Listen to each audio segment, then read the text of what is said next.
이번 분석을 시작하기에 앞서 투자 판단의 최종 책임은 투자자 본인에게 있다는 점을 명확히 말씀드립니다.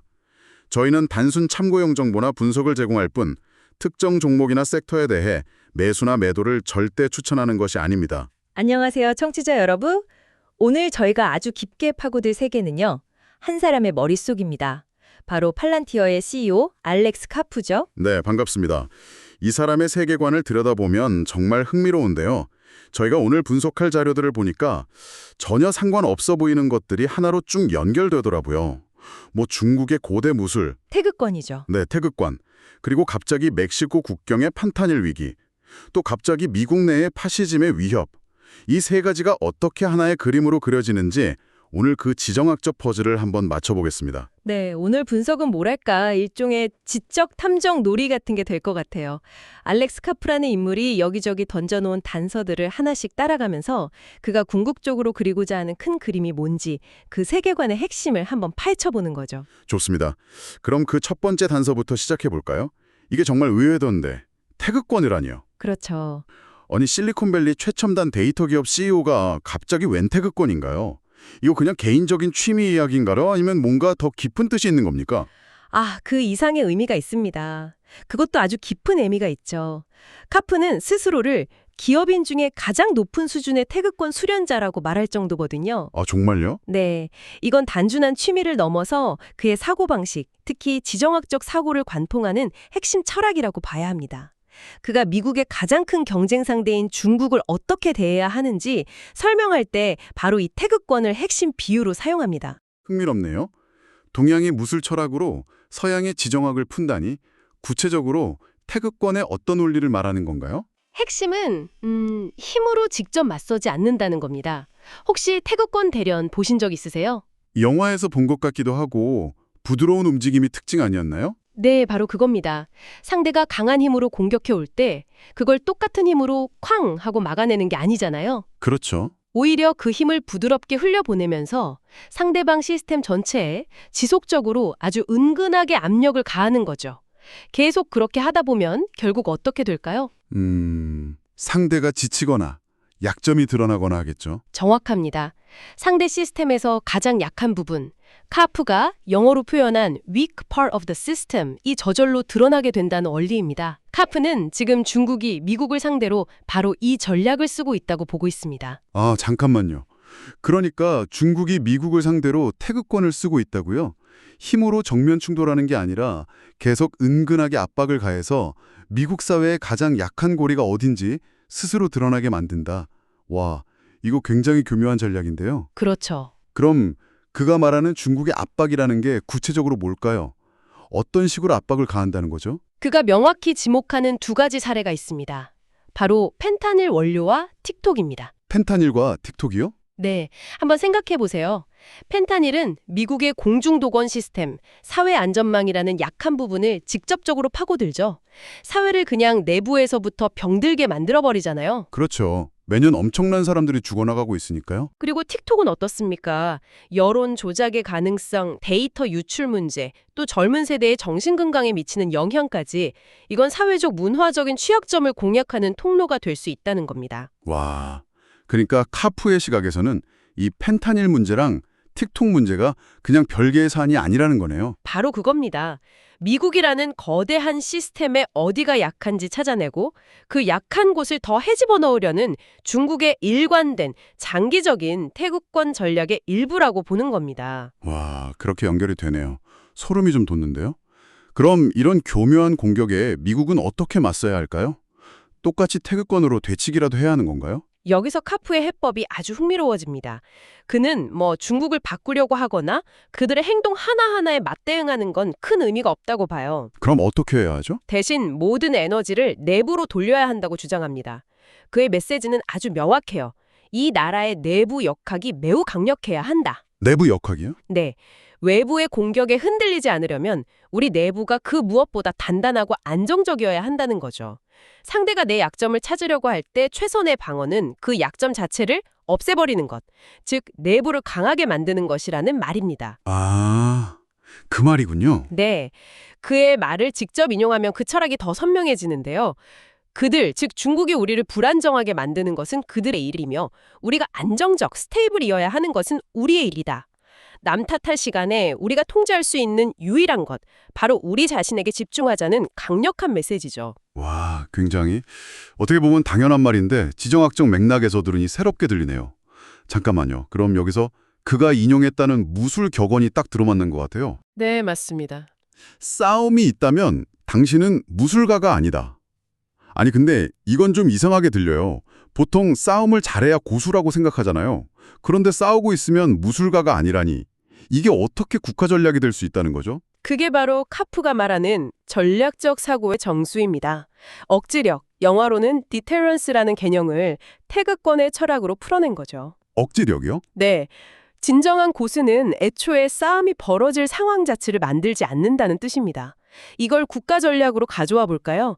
미국이 내부적으로 너무나 강력하고 경제적으로나 기술적으로나 압도적이어서 중국이 감히 싸움을 걸 생각조차 못하게 만들어야 한다는 겁니다. 아, 싸워서 이기는 건 어떻게 보면 하수라는 거죠. 싸울 필요조차 없는 압도적인 상태를 만드는 것. 그것이 진정한 승리라는 태극권의 철학을 그대로 보여주고 있습니다. 그 내부 약점을 파고든다는 중국의 태극권 전략, 특히 펜타닐 예시가 정말 섬뜩하게 다가오는데요. 이 문제를 카프가 얼마나 심각하게 보는지 조금만 더 깊이 들어가 보죠. 네, 이게 단순히 중국을 비판하는 수준을 넘어섭니다. 그는 펜타닐의 선구물질, precursors, 그러니까 원료 물질이 매우 공격적으로 중국으로부터 들어오고 있다고 단언합니다. 매우 공격적으로요? 네, 여기서 공격적으로라는 단어 선택이 핵심입니다. 이건 그냥 돈벌이를 위한 밀거래가 아니라 어떤 명확한 의도를 가진 공격이라는 뉘앙스를 아주 강하게 풍기는 거죠. 그 단어 하나에 무게가 확 실리네요. 그렇다면 그는 이 사태를 어떻게 규정하는 건가요? 이게 뭐 중국 정부가 직접 지시했다 이렇게 보는 건가요? 직접적인 증거를 대지는 않지만 사실상 그에 준하는 책임을 묻고 있습니다. 중국이 미국의 펜타닐 전염병과 남부 국경의 혼란스러운 상황을 의도적으로 촉진, 패실리테이팅 하고 있다. 그리고 이 끔찍한 사태에 궁극적으로 책임 리스폰스ብል 하다는 겁니다. 촉진하고 책임이 있다. 네. 이건 펜타닐을 더 이상 마약 문제가 아니라 총성 없는 전쟁에서 사용하는 일종의 무기로 규정하는 것과 마찬가지입니다. 미국 내 강경파들의 시각과 정확히 일치하는 거죠. 펜타닐을 무기로 본다라? 그렇다면 그 무기를 미국으로 실어 나르는 주체, 즉 멕시코 카르텔은 어떻게 봐야 하는 걸까요? 이걸 그냥 단순한 마약상, 범죄 조직으로 볼 수는 없겠는데요. 바로 그 지점에서 파푸의 논리가 폭발적으로 과격해집니다. 과격해진다고요? 네. 그는 카르텔 문제를 이제 완전히 새로운 틀, 즉 테러리즘의 관점에서 봐야 한다고 주장합니다. 그리고 이 주장을 사람들 뇌리에 각인시키기 위해 아주 충격적인 숫자를 비교하죠. 아, 9.11 테러와의 비교 말씀이시죠? 저도 자료 보고 정말 깜짝 놀랐습니다. 네, 그렇죠. 2001년 9.11 테러 사망자가 약 3,000명입니다. 미국 역사상 최악의 공격이었고 이것 때문에 미국이 테러와의 전쟁을 시작했잖아요. 맞습니다. 그런데 지금 카르텔이 유통하는 펜타닐 때문에 죽는 미국인이 매년 10만 명이라고요? 3,000명 대 연간 10만 명. 와, 이 숫자를 딱 들이대는 순간 프레임이 그냥 완전히 바뀌어버리네요. 그렇죠. 논리가 아주 단순하고 강력해지는 겁니다. 9.11 테러를 일으킨 알카이다를 테러 조직으로 규정하고 전 세계를 뒤져서 소탕했다면 매년 9.11의 30배가 넘는 미국인을 죽이는 조직을 왜 그냥 범죄 조직이라고 부르냐는 겁니다. 일리가 있네요. 그렇게 들으니까. 그래서 그는 이들을 부르는 이름부터 바꿔야 한다고 주장합니다. 그게 바로 나르코 테러리스트, 즉 마약 테러리스트라는 용어군요. 네. 그런데 이게 그냥 말장난이 아닙니다. 이 용어 변경이 갖는 함의가 어마어마하죠. 어떤 함의가 있죠? 범죄자는 법에 따라 체포하고 재판하죠. 하지만 테러리스트는 어떻습니까? 군사작전의 대상이 될 수 있죠. 바로 그겁니다.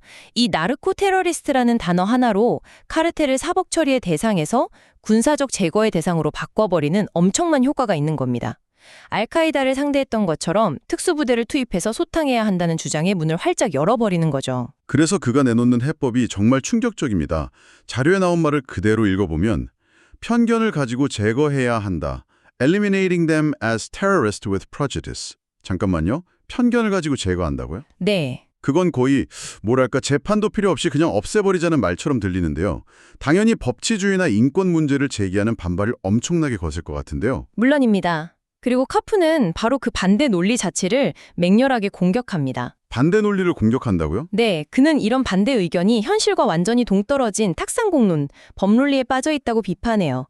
그가 좀 어려운 표현을 쓰는데 재구성된 의미, 지나치게 결정론적인 형태의 법, reified meaning overly deterministic form of law를 들이댄다고요. 와, 말이 너무 어려운데요? 그게 무슨 뜻이죠? 좀 쉽게 설명해 주실 수 있을까요? 아, 네. 그러니까 쉽게 말해서 현실에서는 지금 당장 매년 10만 명이 죽어나가고 있는데 책상에 앉아서 현실과 맞지도 않는 낡은 법 조항만 따지고 있다는 식의 비판입니다. 아하. 그리고 그는 이런 경직된 법 논리의 결론은 결국 하나뿐이라고까지 말해요. 바로 미국이 죽어야 한다. America has to die.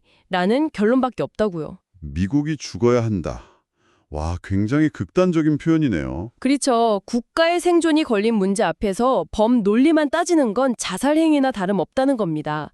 심지어 특정 단체를 직접 거론하며 비판하기도 합니다. 어떤 단체죠? 네, 휴먼 라이츠 워치 같은 인권단체를 예로 들어요. 이런 단체들이 계속해서 기준을 까다롭게 바꾸면서 move the standard, 서방 세계가 스스로를 방어하지 못하게 만들고 결과적으로는 서방의 몰락, disappear and die를 부추기고 있다고 아주 강하게 비난합니다. 국가 생존이라는 더 큰 가치 앞에서 인권 논리가 오히려 장애물이 되고 있다는 시각을 아주 노골적으로 드러내는 거군요. 맞습니다. 와, 그런데 여기서 정말 역설적인 지점이 나옵니다. 이렇게까지 강경하고 어떻게 보면 무자비한 조치를 주장하는 그가 오히려 사회가 파시즘으로 갈 수 있다고 경고하고 있어요. 그렇죠. 보통은 이런 강경책이야말로 파시즘으로 가는 길이라고 비판받잖아요. 그런데 논리가 완전히 정반대인데요? 이게 어떻게 된 거죠? 바로 그 지점이 그의 논리에서 가장 교묘하고 또 가장 중요한 부분입니다. 어떤 점에서 그렇죠? 그의 경고는 이렇습니다. 자, 한번 상상해 보세요. 펜타닐로 매년 10만 명이 죽고 국경은 사실상 뚫려 있고 사회는 불안한데 국가가 이 문제를 해결하지 못하는 기능 장애, 디스펑션 상태가 계속되면 어떻게 될까요? 국민들의 불만이 폭발하겠죠. 정부나 시스템에 대한 신뢰가 완전히 무너질 거고요. 바로 그겁니다. 국민들은 기존 시스템에 대한 신뢰를 완전히 잃어버릴 겁니다. 법과 정치가 우리를 지켜주지 못한다는 분노와 절망이 계속 쌓이겠죠. 카프는 바로 그 절망의 토양 위에서 이 모든 문제를 단번에 해결해 주겠다는 강력한 리더, 즉 파시즘이 등장할 수 있다고 경고하는 겁니다. 아, 알겠습니다. 잠깐만요. 그럼 논리가 이렇게 되는 거군요. 지금 당장 카르텔을 테러리스트로 규정하고 강력하게 제거하는 것은 파시즘으로 가는 길이 아니라 오히려 사회 전체가 파시즘이라는 더 큰 위험에 빠지는 걸 막기 위한 일종의 예방주사 같은 거다. 정확합니다. 완벽하게 이해하셨어요. 국가가 국민의 생명보호라는 가장 기본적인 기능을 상실했을 때 생기는 그 거대한 공백을 파시즘이 파고든다는 논리죠. 따라서 질서를 회복하기 위한 단호한 조치가 무질서가 낳을 더 거대한 혼란과 폭력, 즉 파시즘을 막는 일종의 필요한 논리라고 볼 수 있습니다. 자, 이제 흩어져 있던 퍼즐 조각들이 다 맞춰지는 느낌입니다. 중국의 태극권 전략에서 시작해서 카르텔에 대한 테러리즘 프레임 그리고 내부의 기능 장애가 파시즘을 부른다는 경고까지 이 모든 걸 꿰뚫는 하나의 큰 그림이 보이네요. 한번 종합적으로 정리를 해볼까요? 네. 자료에 나온 표를 바탕으로 정리하면 아주 명확합니다. 먼저 대중국 전략. 중국은 명백한 경쟁국이죠.